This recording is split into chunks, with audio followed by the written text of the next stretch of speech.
Halo semuanya, apa kabar? Senang sekali bisa ketemu lagi. Sebelum kita mulai lebih jauh, jangan lupa ya, mampir juga ke kanal YouTube, TikTok, dan Facebooknya Hadi Hareva. Di sana, kalian bakal nemuin banyak banget konten-konten seru dan mencerahkan kayak yang mau kita bahas hari ini. Oke, sekarang kita langsung aja masuk ke topik utama kita. Hari ini kita bakal kupas tuntas sebuah ide yang fundamental banget, tapi seringkali bikin bingung. Gimana ceritanya Alkitab itu bisa jadi sebuah buku ilahi sekaligus buku manusia? Coba deh, pernah nggak sih kalian kepikiran sebenarnya Alkitab itu ditulisnya gimana sih? Ini pertanyaan yang kelihatannya simple, tapi jawabannya, wah, jauh lebih menarik dari yang kita duga. Nah, satu hal yang perlu kita luruskan dari awal nih, Alkitab itu nggak ujuk-ujuk jatuh dari langit. Gagasan soal sebuah kitab suci yang tiba-tiba muncul begitu saja dalam bentuk jadi itu, ya nggak logis kan? Dan itu sama sekali bukan cara Alkitab sampai di tangan kita. Jadi, mari kita bedah prosesnya. Alkitab itu bukan benda magis. Alkitab adalah hasil dari sebuah proses manusiawi yang luar biasa panjang dan kompleks. Proses penulisannya ini unik banget. Beda sama beberapa kitab suci lain, Alkitab itu nggak turun sekaligus jadi satu buku. Bayangin deh, Alkitab itu ditulis dalam rentang waktu 1.500 tahun oleh sekitar 40 penulis yang beda-beda. Latar belakang mereka pun macam-macam. Ada raja, nelayan, nabi, bahkan dokter. Dan semua tulisan ini dikumpulkan sedikit demi sedikit sepanjang sejarah. Nah, disinilah mulai seru nih. Di satu sisi, kita tahu Alkitab itu produk manusia, tapi di sisi lain, Alkitab sendiri mengklaim kalau asalnya itu dari Tuhan.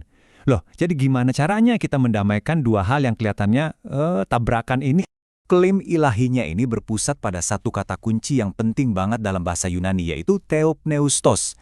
Kata ini ada di 2 Timotius 3 ayat 16. Theopneustos itu gabungan dari kata theo yang artinya Allah dan pneustos yang artinya dihembuskan. Jadi artinya, setiap tulisan di Alkitab itu dinapaskan oleh Allah. Wah, ini klaim yang kuat banget kan? Oke, kalau gitu muncullah pertanyaan kritis, terutama pas zaman pencerahan.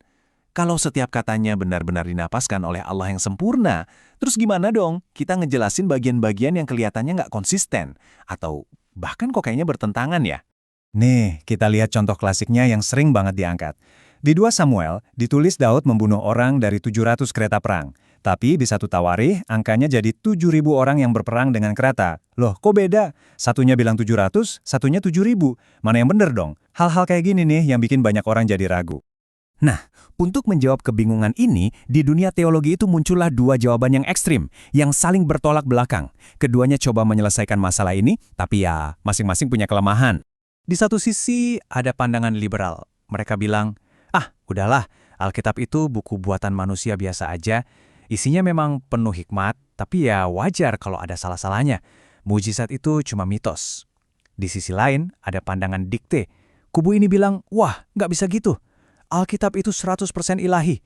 Penulisnya itu cuma kayak sekretaris yang nyatet persis apa kata Tuhan. Keduanya sama-sama mengorbankan salah satu aspek penting dari Alkitab kan? Jadi, pertanyaannya sekarang adalah, apa ada jalan tengahnya? Ada nggak sih cara pandang yang bisa menghargai Alkitab sebagai firman Tuhan, sekaligus sebagai tulisan manusia, tanpa harus mengorbankan salah satunya? Dan disinilah seorang teolog keren bernama Benjamin B. Warfield masuk dan menawarkan sebuah solusi yang menurut saya sangat mencerahkan. Dia kasih kita cara pandang baru untuk menyatukan dua hal yang kelihatannya bertentangan ini. Ini dia kuncinya, teman-teman. Menurut Warfield, kita selama ini salah nanya. Pertanyaannya bukan ilahi atau manusia. Alkitab itu adalah buku ilahi manusia. Keduanya hadir barengan, gak bisa dipisahin. Ini sebuah ide yang brilian banget. Warfield ngejelasinnya pakai konsep yang istilah kerennya concursive operation. Gampangnya gini, artinya Tuhan itu bekerja secara sempurna melalui para penulis manusia. Jadi, Tuhan gak menghapus kepribadian mereka, gaya nulis mereka, atau bahkan riset yang mereka lakuin. Justru, keunikan mereka itu dipakai sama Tuhan, kehendak Tuhan, dan karya aktif penulis manusia itu jalan barengan. Biar lebih gampang, coba deh bayangin seorang sutradara film yang jago banget. Dia mungkin kerjasama beberapa sinematografer yang gayanya beda-beda. Ada yang suka gambar close-up, ada yang suka pemandangan luas. Tapi, sutradara yang hebat ini bisa mengarahkan semua gaya yang berbeda itu untuk menghasilkan satu film yang utuh dan visinya nyampe. Nah, kira-kira begitulah cara Tuhan menyutradarai para penulis Alkitab. Oke, ini kan kayaknya teori teologi yang dalam banget ya. Terus pentingnya buat kita apa sih? Kenapa ini penting? Well, ini dampaknya praktis banget loh.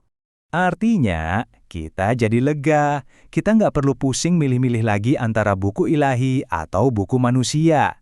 Kita bisa menghargai konteks sejarah dan budaya setiap penulis sambil tetap percaya penuh pada otoritas ilahinya.